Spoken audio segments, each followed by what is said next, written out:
remember that they would make, their one chair as a student project, then they would get the patent, and then they would sell it to the masses at a cheaper rate. And that's what they believed architecture should be as well. And now they're $120,000. I know. I mean, they were making it houses, but now if you want a Mies van Rohe chair or something, it's like $60,000. Yeah. I mean, they're very nice. They are, but you could get a knockoff. Yes, you can. I highly suggest it. Because if you spill something on $100,000, what is it called? I have one. Is it the Eames chair? The Eames chair. You'll be really sorry. That's stupid. They're just like trying to. I have one. They're stupidity, right? Yeah. Well, I have one. Oh, I'm sorry. I did not mean you. No, I mean, but I'm not stupid, but my family bought it when it was $4,000. But anyways, but it is the best chair I've ever sat in. I mean, there's no doubt that this chair, nobody's designing like this anymore. Because when you sit in that chair, it's just like this works. You can buy 100 chairs, sit in 100 lazy boys. It's not the same. Right. So they really knew what they were doing. But sure, it's not 100. You can get a knockoff. I highly recommend it. They understood and they studied the human body in a way that a lot of people don't. They just make it to look nice physically, but then it's really uncomfortable to sit in. Or they make it comfortable by putting like a lot of cushions. Mm-hmm. And this chair, it's beautiful. It doesn't have a lot of cushion stuff, but it's just.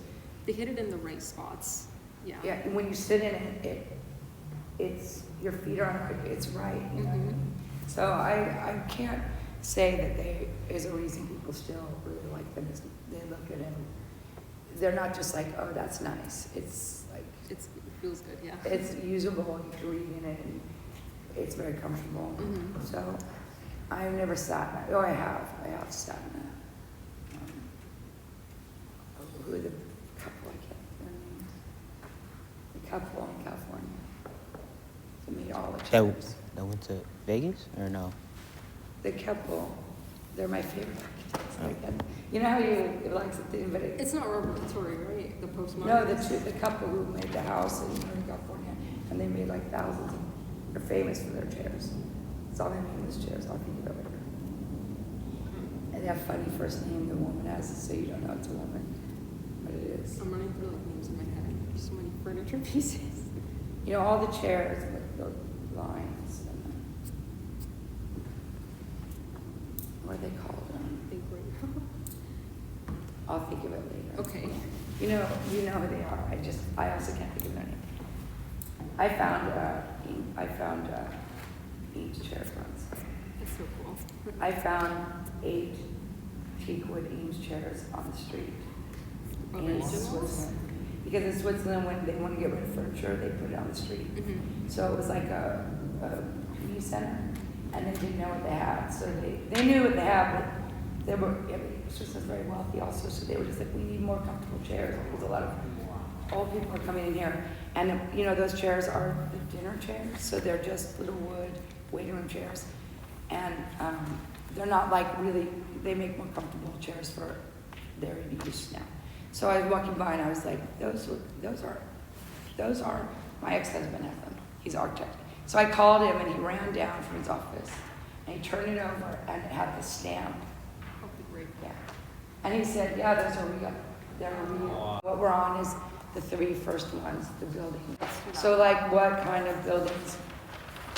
So like I was like, what building? Because we saw so many buildings. That's right, so open-ended.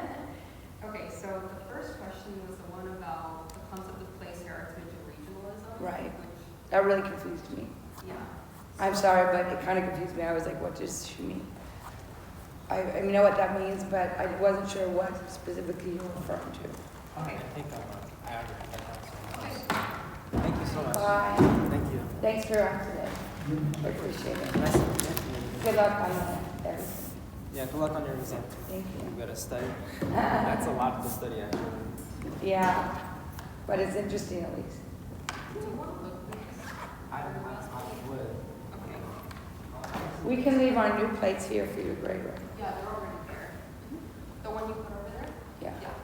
I'll read those. And I'll give them back once that's through.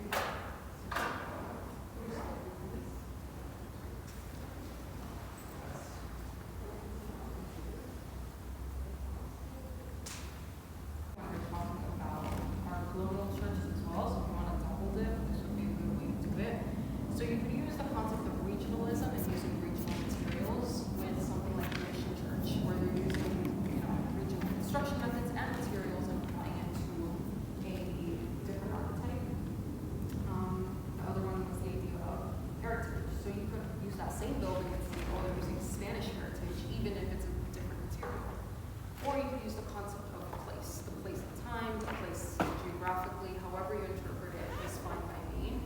And you could say in this place in time or in this physical place, this was used in this way because X, Y, Z. So they used a Spanish archetype with indigenous building methods to convert people. And you call this era colonialism, right? Yes. We could also talk about the Protestant church, if you want to double dip that one as well. So this one uses shipwrapping because of the place being very cold and windy, so that's a Right. different technology to use. You can talk about the heritage. They are a Protestant religion that uses preaching boxes and only cares about the word of God, not how it looks physically. And then you can talk about regionalism following those two threads as well, and you can say regionally it looks different from the southern churches because they have a different concept of religion. They're pilgrims, they're here for religious purposes, Right. not economic purposes. Right. So they're like, yeah, right, they're the Huguenots and stuff, they're coming over here to get their religion, you know. And the southern ones are just bringing their religion because they're just here to, Yeah. So you could use those if you wanted to. You could also use revivalism. So for this one, a really good example was Westminster, especially for the idea of heritage. They use Gothic for one of their most important buildings because they wanted to reference their history as English people rather than making it classical because that to them was Italian. So why would they reference other people in their national building, right? Mhm. So you could use heritage for something like this.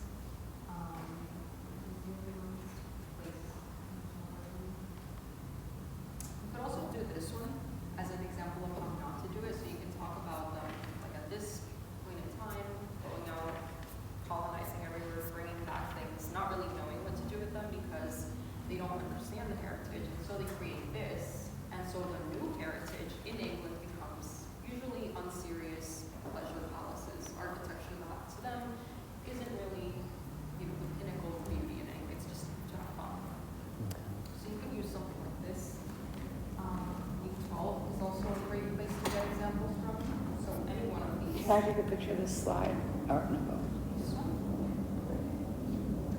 So for any one of the art devotes, regionalism would be a good way to talk about it. And you could say, yes, they're all art devote, but in their own way because of the values or the styles of each region. So we want to look at a good one. Honestly, Gaudi is the best example we can look at. was there another Art Nouveau slide? Was this? So there was also this one that talks about why Art Nouveau came to arise. Okay. And then I just told you the countries and the designers in the front. Oh, Alright, so a good example of this would be Casablanca. You would say regionalism because you're using Catalonian architecture because Catalan is really sweet and it's the culture of this region in Spain. Mhm. So you would say, general style, but regionalism, they're using Catalonian tiles, they're using ocean zoomorphism because they're on the coast, right? that's Gaudi, right? No, I mean, I don't really need it here. Okay. It honestly, did you look this throughout that? Yes, I went through that one. I know I have it, I just have to find it. It's okay, it's good. I can find out when we can just get back on Wednesday. If not, I can, Okay. yeah, throw that out. Alright, so for modernism, the best example of regionalism was when we talked about maybe Franklin Gray. So you could say he pays attention to the sites, the history of it, he uses prairie homes in the Midwest to celebrate that it's a prairie. Instead of imposing some Corbu boxes in the middle of, Chicago. Yeah. He makes all this natural architecture. You can also use overalism. So when we talk about blended modernism, one of the main things is regional variation. And in his villa, remember, he uses Scandinavian Yeah. materials, design techniques, sauna. He has leather where you're gonna grab it because it's really cold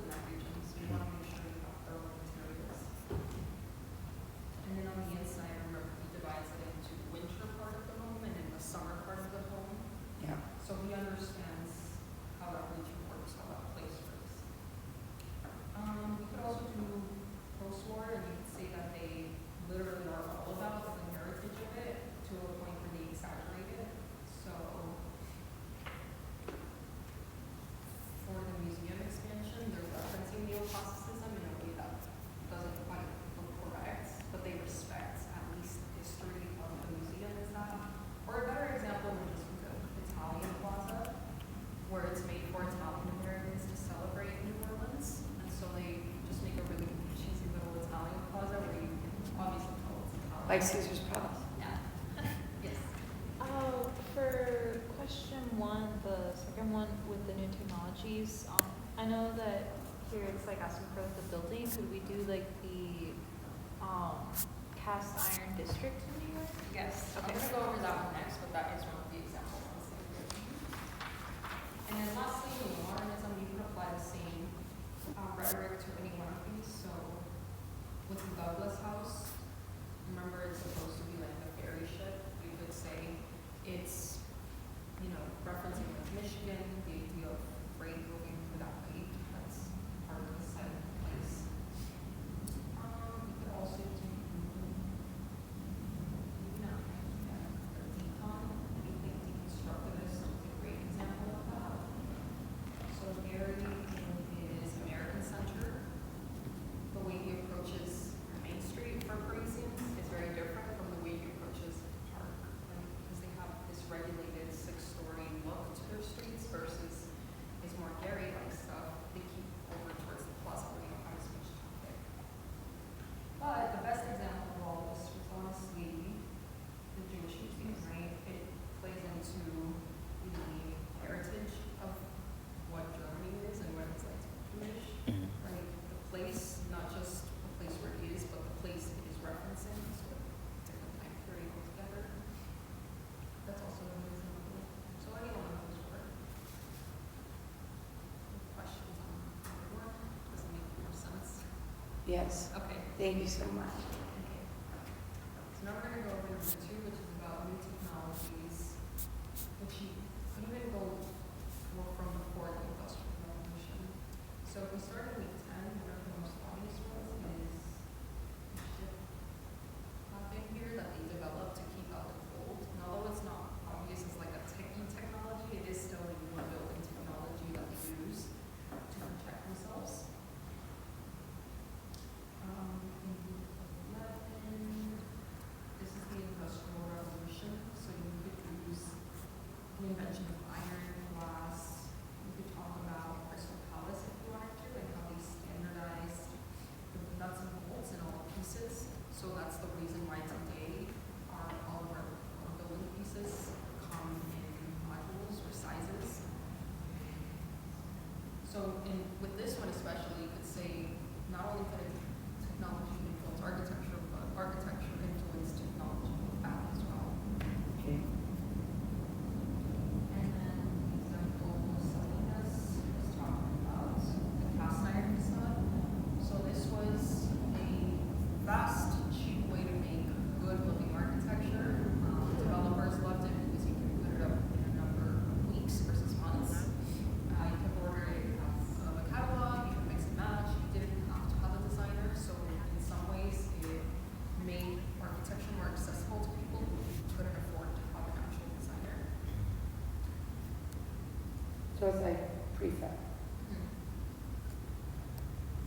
Or you could even talk about Lager's libraries and his really thick columns to allow daylight to come in. So he's using technology to change the library by opening it up more, having larger reading areas. Now that public libraries are becoming a thing for people and literacy rates are increasing, libraries must get larger.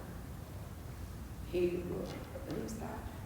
Lagier, or sorry, no, LaBruce. Lagier is the guy. So it's up there. Henry LaBruce. He uses iron to make, Really thin profiles for his columns. And then, because they can be taller because they're not going to crumble. yeah, they can be taller, and then because the roof is also iron trusses, it's a lot lighter than like stone. So you can create these really nice airy shapes on top. Right, then if you wanted to answer it with week 12, the most obvious answer for this one is also iron. So how are we using iron to create all these artificial forms? Week 13 is probably the easiest. Modernism is all about celebrating technology. So one example that I thought was great was the Baggage Factory. So this was Gropius's response saying, no, this is how we should make the factory. And then it ended up being on this newspaper or this catalog sheet where it gives you the prefabricated facade system. And it uses this factory as the example of that because it was so iconic and different.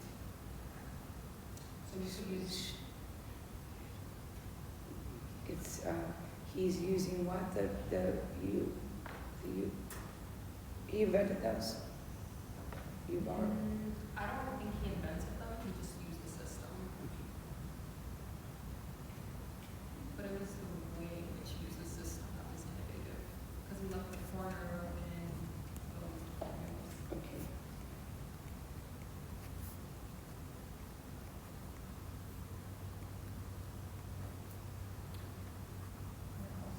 I could do anything modernism, and say like literally one of the principles is celebrating industrialized materials, which every single one of them does. Or if you want to reference this past week, the very in-your-face example is high-tech architecture. So the Pompidou, where it's showing you how the building works, literally how does the technology make the building function. You could also do Lloyd's building, or you could do the bank tower. And for all of them, it's the same idea that you're trying to show how the building works to the outside. You're fully expressing the technology, how the building comes together, versus hiding it within your walls like most people do.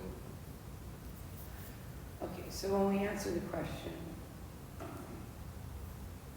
like we're saying, can we say, we talk about iron and say, well, here in Art Nouveau, they, is it this? Our building embraces technology of its era using specific references. So you just choose the building and then you Yeah. tell how it embraces that technology? Yeah. Okay.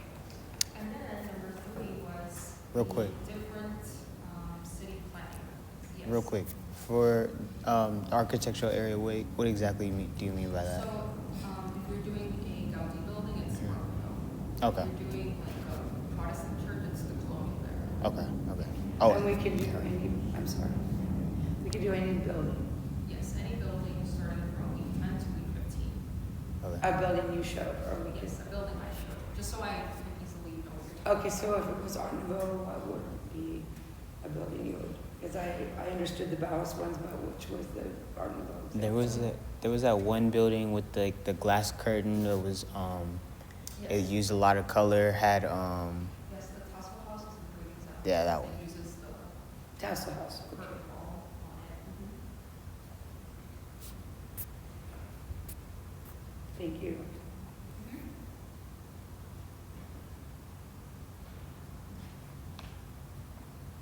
Alright, so then number 3 was how different modernists tackle the challenge of urbanization. So out of the proposed plans, so I showed you 6 of them, you have to select one and then answer the questions. Go back to this slide. we're doing question number 3. What was that? You said we're doing question number 3. Okay. All right. So there was that thing with Frank Lloyd Wright, how he wanted to build the fun cars. Is that what you mean? Yeah. So what I'm asking you to say is obviously the name, the architect, because it's directly tied to the ideology, so tell me who came up with that. Then for formal organization, that just means what does it literally look like?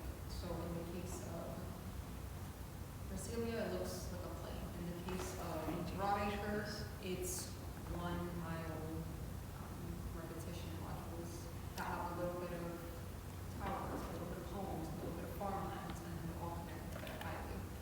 If you wanted to describe city industrial, you would say formally it's divided into industry and then homes, Mhm. because it emphasizes health. Yep. So that's what formal characteristics means. Okay. Literally what it looks like on paper without knowing anything about the ideas behind it. So Brasilia is like a bird. Yeah, bird, plane. It's also separating industry and resident, right? So it doesn't really have a place for industry, which is one of its flaws. So it's government. Government, center, that's what it means. It's government and residential. on the business. residential. And then the last part of that question is how the architect's modernist ideologies are reflected in that city. So if we're doing the airplane, the ideology is that the government is driving the country of Brazil, which is why the body of the plane and then the wings is all the passengers that are being flown, which is where the people live, right? So you can answer it that one. You could also use, you want to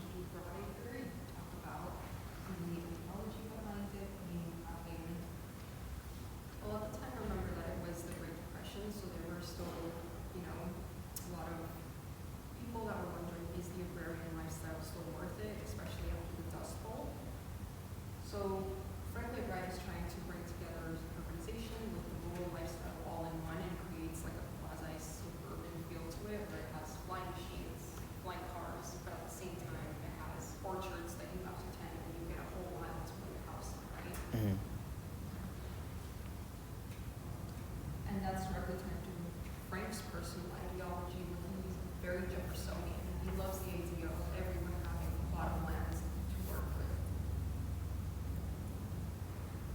We can go over more examples if you guys want.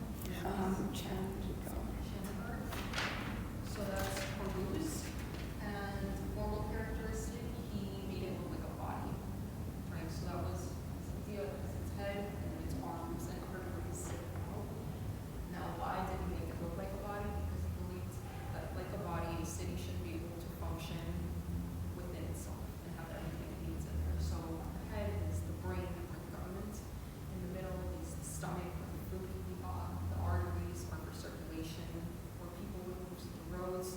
The lungs are all green spaces to have clean air in the city, and so forth. And remember, Peruz's ideology is that a house should be a machine for living. And the same way that he believes that, he believes a city should be like a machine for living. Mm. Not in the sense that it should look like a machine or be like high tech, but in the sense that every part has to, complement something else, have a role in the city. Mm. So, of these, 1, 5, and 3 are built, right? And 4, but those 2 aren't built, Baltic and City for 3. Right?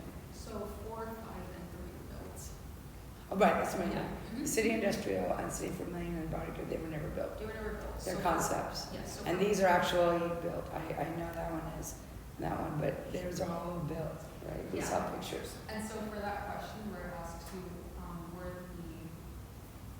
actually it doesn't ask you where it is. I thought it did ask you for the location.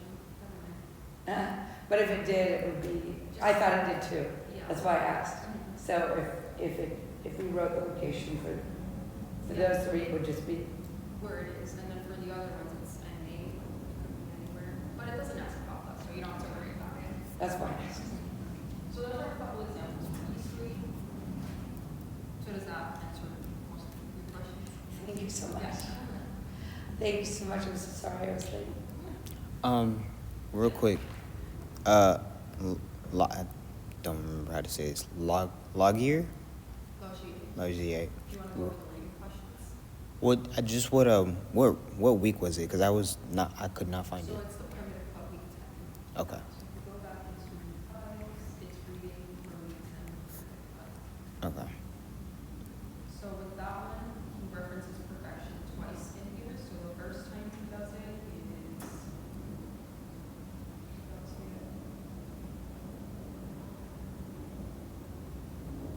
Here it is. So he says, by approaching the simplicity of this model, that true perfection is achieved. And then at the end, he also says, if each of these parts is placed and formed, nothing else need to be added to make the work perfect. And the parts and the things referred to as the primitive cut.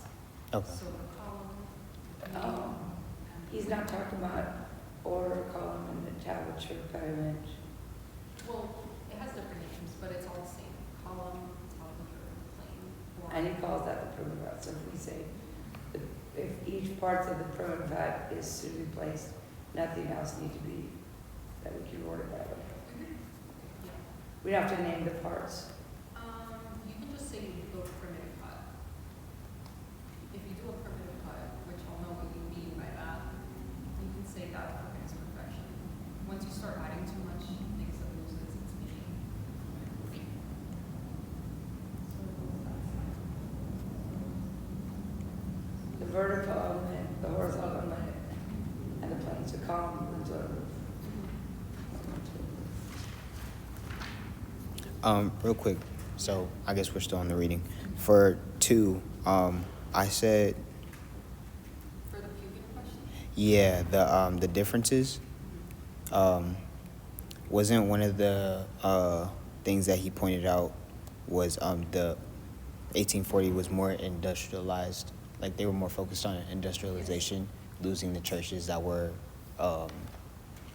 shown in the town of 1440. Yeah. Okay. That's one difference. And then you have to tell me what is that? What is he critiquing by showing you that? Okay. So you would just say that his thing is they're losing morality because they're just focused on money. Okay. I just said losing sense of religion. Yeah, So that's fine. Losing morality. Okay. You can interpret it in different ways. All right. For him, religion and morality were one and the same, so. Yeah.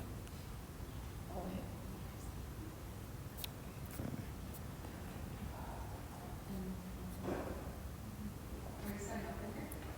Okay. Just a 5 minutes.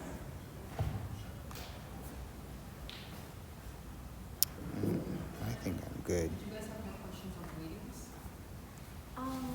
Which, for each of the readings, which weeks are they? So like. So it's week 10. Week 10 for the first one. So it's 10, and then 11 is Human. 12 is the Chicago Tribune, and 14 is the Complexity and Contradiction for Robert Vittori and Denise Scott Brown. Week 14? Okay. I skipped over 12. We went over everything we had to for that one. For 13.